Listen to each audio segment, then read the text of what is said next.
গিন্নিমা, গিন্নিমা। এই অবেলাতে আবার কে এত ডাকাডাকি করছে? কে?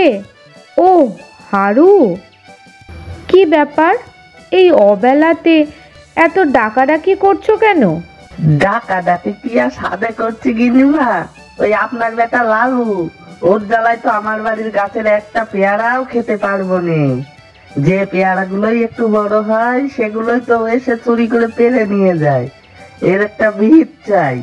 এই ছেলেটার জ্বালায় দেখছি একটু শান্তিতে থাকতে পারবো না। ঠিক আছে, তুমি যাও এখন। তোমার কর্তাবাবুকে বলে আমি ওর শাস্তির ব্যবস্থা করছি।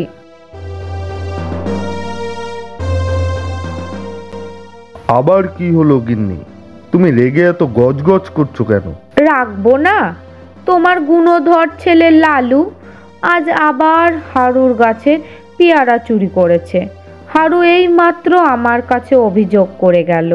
এবার ওর একজন মাস্টার ঠিক করে দিতেই হবে। সন্ধ্যাবেলায় এসে পড়াতে বসবেন, ও আর উপদ্রব করার সময় পাবে না। না, ওটি হবে না।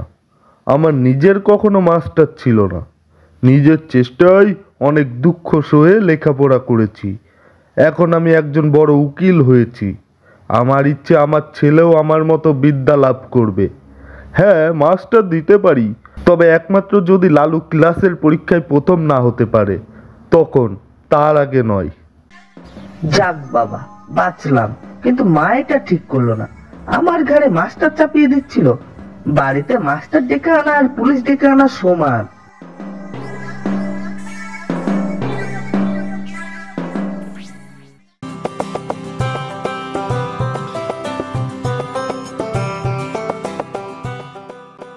বুঝলে, এই নতুন বাড়ি করার পর তো গুরুদেব পা রাখেননি। তা উনি আজ খবর পাঠিয়েছেন আজ সন্ধ্যায় আমাদের বাড়ি পদধূলি দেবেন। আজ কতদিন পর এই বাড়িতে গুরুদেবের পদধূলি পড়বে। বাড়িটা পবিত্র হয়ে যাবে। আহা হা হা, এ তো খুশির খবর। এই শোনো, তুমি গুরুদেবের খাবারের জন্য ভালো ভালো ফল মূল নিয়ে এসো, আর বাজার থেকে একটু ভালো বাসমতি চাল আর খানিকটা পনির নিয়ে এসো। গুরুদেব আমার পোলাও আর পনির খেতে খুব ভালোবাসেন। রাত্রে দেখি সেই সবের আয়োজন করব।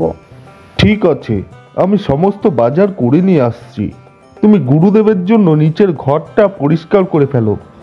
উনি তো বৃদ্ধ মানুষ, উপরের ঘরে থাকতে দিলে উঠতে নামতে কষ্ট পাবেন। তা তোমার গুণধর ছেলে লালু কোথায়? ডাক দাও, আমার সাথে একটু হাত লাগাক, নয়তো কি আমি একা একা সব পারবো নাকি? হ্যাঁ, তাই তো।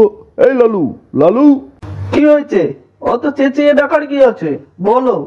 গুরুদেব আসছেন, যা মায়ের সাথে হাত লাগিয়ে নিচের ঘরের বিছানাপত্র তৈরি কর। আজ গুরুদেব নিচের ঘরেই থাকবেন। সকালবেলা আমাকে মাস্টার দেবার চিন্তা ভাবনা, এখন আবার ওনাদের গুরুদেব আসবে, তার জন্য আমাকে দিয়ে খাটানোর চিন্তা। দাঁড়া বেটা গুরুদেব, আজ রাত্রে তোর মজা দেখাবো। কি রে, ওখানে দাঁড়িয়ে দাঁড়িয়ে কি ভাবছিস? আয়, বিছানাটা ধর।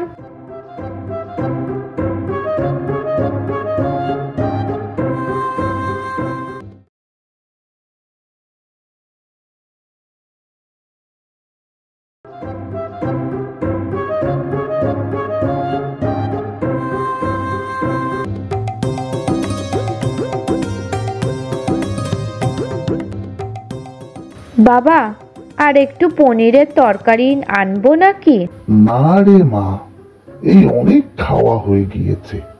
মা, অনেক রাত হলো, এখন আমার বিছানাটা একটু ঠিক করে দে, ঘুমাতে যাই। আপনার শোয়ার বিছানা আগেই তৈরি করে রেখেছি, চলুন।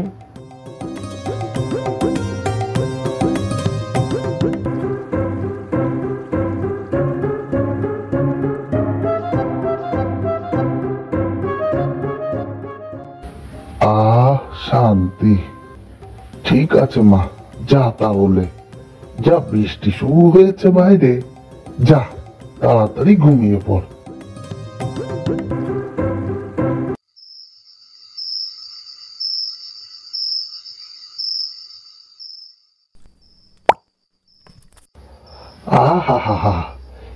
এ কি ঠান্ডা জল! আহা, আমার এই ভুঁড়ির উপরে ঠান্ডা জল পড়ছে কোথা থেকে?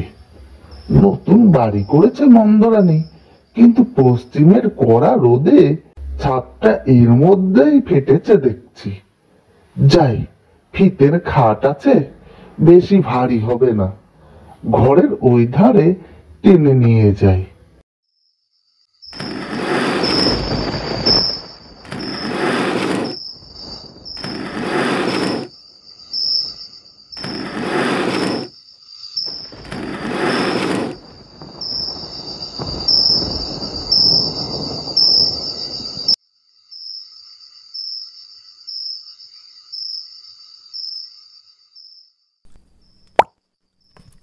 ছাদটা দেখছি এ কোণ থেকে ও কোণ পর্যন্ত ফেটে গিয়েছে।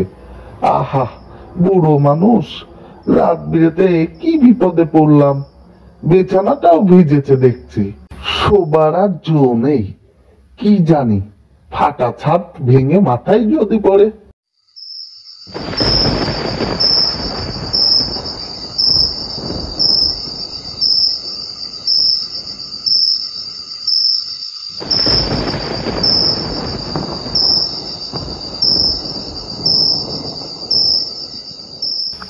আহা, কি জোর ঝড় বৃষ্টি হচ্ছে।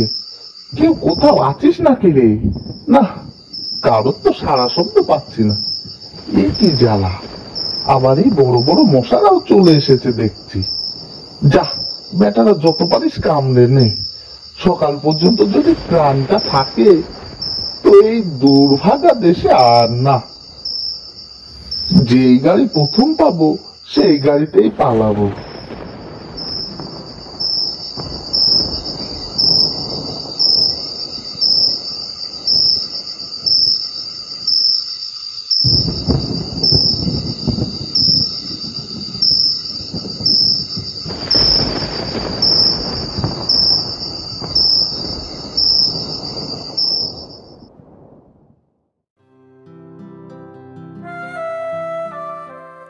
ঘুম থেকে উঠতে দেরি হয়ে গেল।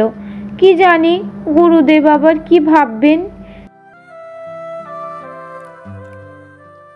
এ কি গুরুদেব, ঘর ছেড়ে কোথায় গেলেন? আর খাট বাসনপত্রের এ কি অবস্থা!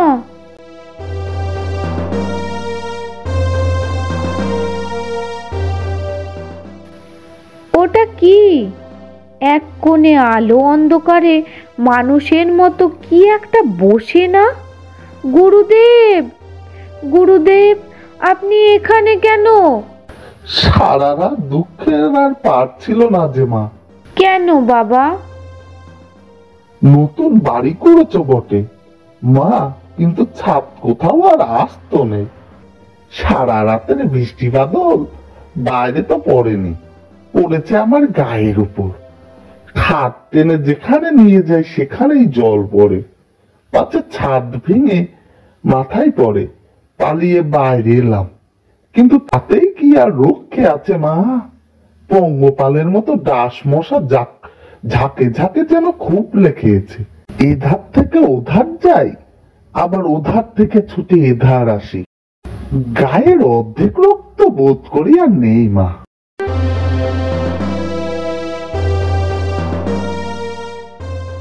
এই বাড়িতে আমি আর থাকছি না মা, এই আমি চললুম।